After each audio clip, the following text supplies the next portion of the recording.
Telangana CM Revanth Reddy 2 రోజులుగా ఢిల్లీలోనే ఉన్నారు. తెలంగాణలో ప్రజాపాలనలో మంత్రి పదవుల కేటాయింపుతో పాటు పార్టీ పదవుల కేటాయింపుపై ఆయన ఏఐసీసీ నేతలతో భేటీ అవుతున్నారు. ప్రస్తుతం సీఎం దగ్గర ఉన్న పదవులు మంత్రులుగా కొనసాగుతున్న వారి దగ్గర పదవులతో పాటు కొత్తగా ప్రమాణ స్వీకారం చేసిన వారికి ఎటువంటి పోర్ట్ఫోలియో ఇవ్వాలనే అంశాలపై పెద్ద ఎత్తున చర్చలు జరుపుతున్నారు.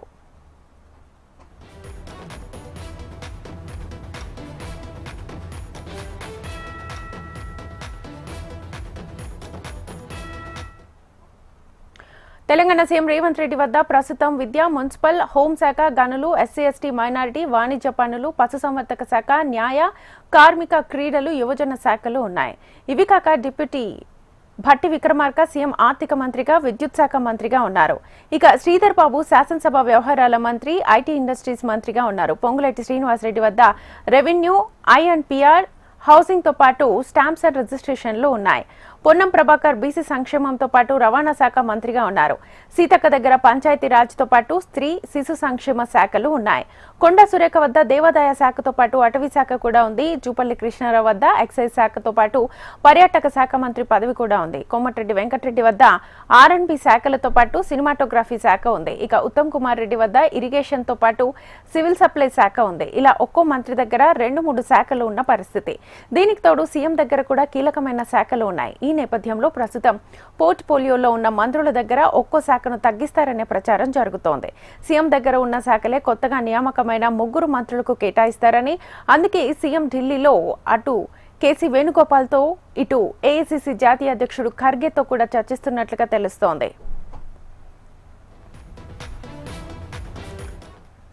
ఢిల్లీకి పోయే ముందే కొత్త మంత్రులతో వివేక్ సీఎంతో పాటు ఏఐసీసీ నేతల వద్ద ఓ ప్రపోజల్ పెట్టినట్లుగా తెలుస్తోంది. తనకు విద్యాశాఖ ఇవ్వాలని అడిగినట్లుగా సమాచారం. దీనికి బదులుగా ఆయన కుటుంబ నేపథ్యంలో వివేక్ కు కార్మిక, మైనింగ్, క్రీడల శాఖ మంత్రి ఇచ్చే అవకాశం ఉందని అంటున్నారు. ఇక అడ్లూరి లక్ష్మణ్ కు ఎస్సీ/ఎస్టీ సంక్షేమ శాఖ, వాకిటి శ్రీహరికి పశుసంవర్ధక, యువజన, న్యాయ, మత్స్యశాఖ ఇచ్చే అవకాశం ఉందని చర్చ నడుస్తోంది. మొత్తంగా గత 7.5 ప్రస్తుతం పనిచేస్తున్న మంత్రుల పనితీరుపై సునీల్ కనుగోలు కూడా ఏఐసీసీకి ఓ రిపోర్ట్ ఇస్తున్నట్లుగా సమాచారం. ఆ రిపోర్ట్ ఆధారంగా పోర్ట్ఫోలియోల మార్పుతో పాటు కొత్త వారికి పోర్ట్ఫోలియోల కేటాయింపు ఉంటుందని, ఇవాళ రాత్రికి లేదా రేపు దీనిపై క్లారిటీ ఇచ్చే అవకాశం ఉంది.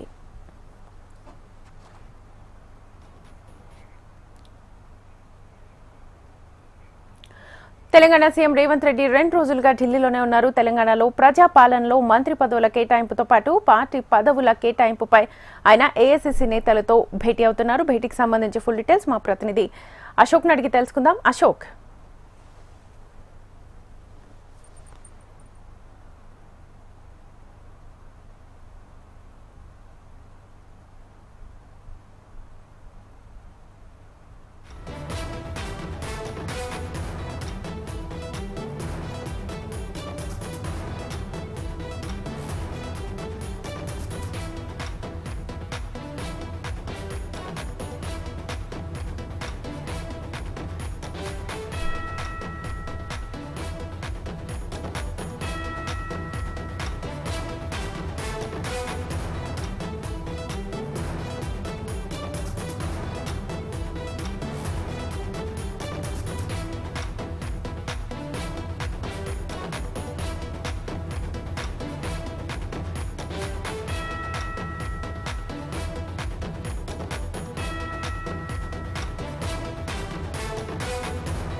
తెలంగాణ సీఎం రేవంత్ రెడ్డి 2 రోజులుగా ఢిల్లీలోనే ఉన్నారు. తెలంగాణలో ప్రజాపాలనలో మంత్రి పదవుల కేటాయింపుతో పాటు పార్టీ పదవుల కేటాయింపుపై ఆయన ఏఐసీసీ నేతలతో భేటీ అవుతున్నారు. ప్రస్తుతం సీఎం దగ్గర ఉన్న పదవులు మంత్రులుగా కొనసాగుతున్న వారి దగ్గర పదవులతో పాటు కొత్తగా ప్రమాణ స్వీకారం చేసిన వారికి ఎటువంటి పోర్ట్ఫోలియో ఇవ్వాలనే అంశాలపై పెద్ద ఎత్తున చర్చలు జరుపుతున్నారు.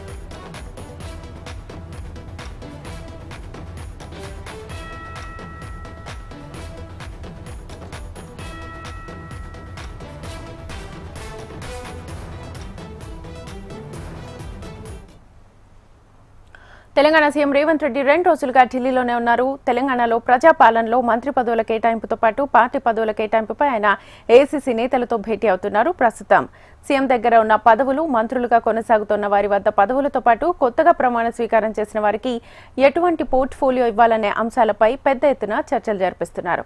ఇదే అంశానికి సంబంధించి ఫుల్ డీటెయిల్స్ మా ప్రతినిధి అశోక్ అడిగి తెలుసుకుందాం. అశోక్, మనం చూస్తున్నాం తెలంగాణ సీఎం రేవంత్ రెడ్డి నిన్న ఏదైతే ఢిల్లీకి చేరుకున్నారో నిన్న కూడా ఆయన ఏఐసీసీ నేతలతో కలిసారు. కేసీ వేణుగోపాల్ నుంచి అయితే పార్టీ పదవులకు సంబంధించినటువంటి ప్రకటన వచ్చింది. అయితే ఇవాళంతా కూడా ప్రధానంగా ఏఐసీసీ జాతీయ అధ్యక్షుడు మల్లికార్జున ఖర్గేతో ఆయన ఇవాళ భేటీ అవ్వబోతున్నారు. ప్రధానంగా ముగ్గురు మంత్రులకు కొత్తగా ప్రమాణ స్వీకారం చేసిన తర్వాత వారికి పోర్ట్ఫోలియో కేటాయించడంతో పాటు వారి స్థానాల్లో ఖాళీ అయినటువంటి ఏదైతే రామచంద్ర నాయక్, అడ్లూరు లక్ష్మణ్ విప్పులుగా ఉన్నారు, ఆ విప్ల ప్లేస్ లో ఇద్దరు విప్లవ నియామకం కావచ్చు, చీఫ్ విప్ తో పాటు ప్రధానంగా పోర్ట్ఫోలియో అంశానికి సంబంధించి ఇవాళ సీఎం రేవంత్ రెడ్డి ప్రముఖంగా మాట్లాడబోతున్నారు. మనం చూస్తున్నాం సీఎం రేవంత్ రెడ్డి దగ్గర విద్యాశాఖ, మున్సిపల్ అడ్మినిస్ట్రేషన్, హోంశాఖ, గనులు, ఎస్సీ మైనార్టీ సంక్షేమంతో పాటు వాణిజ్య పనులు, పశుసంవర్ధక శాఖ, న్యాయ, కార్మిక, క్రీడల యువజన శాఖ, ఇన్ని శాఖలు కూడా సీఎం రేవంత్ రెడ్డి దగ్గరే గత ఏడాదిన్నరగా ఉన్నాయి. వీటితో పాటు ప్రధానంగా డిప్యూటీ సీఎం బట్టి విక్రమార్క కావచ్చు, శ్రీధర్ బాబు, పొంగులేటి శ్రీనివాస్ రెడ్డి, ఉత్తమ్ కుమార్ రెడ్డి, కోమరెడ్డి వెంకరెడ్డి, సీతక్క, పొన్నం ప్రభాకర్, అలాగే కొండా సురేఖ, వీరి వద్ద కూడా ఏదో చూపల్పిస్తున్నారు. వీరి వద్ద కూడా 1, 2, 3, 4 పోస్టులు ఉన్నాయి. సో ఈ అన్ని పోస్టులకు సంబంధించినటువంటి విషయంలో ఏమైనా షిఫ్టింగ్ చేసే అవకాశం ఉందా, లేదంటే సీఎం దగ్గర ఉన్నటువంటి శాఖలకు సంబంధించి కొత్తగా ఎన్నికైనటువంటి ఈ నియామకమైనటువంటి ప్రమాణ స్వీకారం చేసిన మంత్రులకు కేటాయింపు చేయాలనే అంశం పైన కూడా సీఎం రేవంత్ రెడ్డి కీలకమైనటువంటి చర్చలు జరగబోతున్నారు. ప్రధానంగా మనం చూసినట్లయితే ఏదైతే వివేక్ ఇప్పటికే సీఎం రేవంత్ రెడ్డితో పాటు ఏఐసీసీ నేతల వద్ద కూడా తనకు ఈ విద్యాశాఖ ఇవ్వాలని చెప్పేసి ఒక ముందస్తు సమాచారం ఇచ్చినట్టుగా సమాచారం ఉంది. దీనికి వారు ఓకే అన్నట్లుగా ఉంది. దీనికి తోడుగా ఆయనకు ఏదైతే కుటుంబ నేపథ్యం కావచ్చు, వారి తండ్రి గారైనటువంటి కాక ఏదైతే కార్మిక, మైనింగ్, క్రీడలకు సంబంధించి ఇస్తే ఆ కుటుంబానికి న్యాయం చేసేట్లా ఉంటుంది. అలాగే ప్రజల్లో కూడా వీటిపైన కూడా ఆ కుటుంబం నుంచి ఎక్స్పెక్ట్ చేస్తున్నటువంటి ఒక అంచనా ఉంది. సో ఆయన కార్మిక, మైనింగ్ తో పాటు క్రీడా శాఖ మంత్రి ఇచ్చే అవకాశం ఉందని మనకు తెలుస్తుంది. దీంతో పాటు అడ్లూరు లక్ష్మణ్ కు ఎస్సీ మైనార్టీ సంక్షేమానికి సంబంధించి కేటాయింపు చేసే అవకాశం ఉంది. అలాగే వాకిటి శ్రీహరికి పశుసంవర్ధక శాఖ, యువజన శాఖ, న్యాయ, మత్స్య శాఖ కేటాయించే అవకాశం. సో వీటన్నిటిపైన కూడా సీఎం రేవంత్ రెడ్డి కీలకమైన చర్చలు జరిపిన తర్వాతనే ఇవాళ ఈవినింగ్ కానీ రేపు మార్నింగ్ కల్లా వీటిపై పూర్తి క్లారిటీ వచ్చే అవకాశం అయితే మనకు అనిపిస్తుంది. Right Ashok, thank you.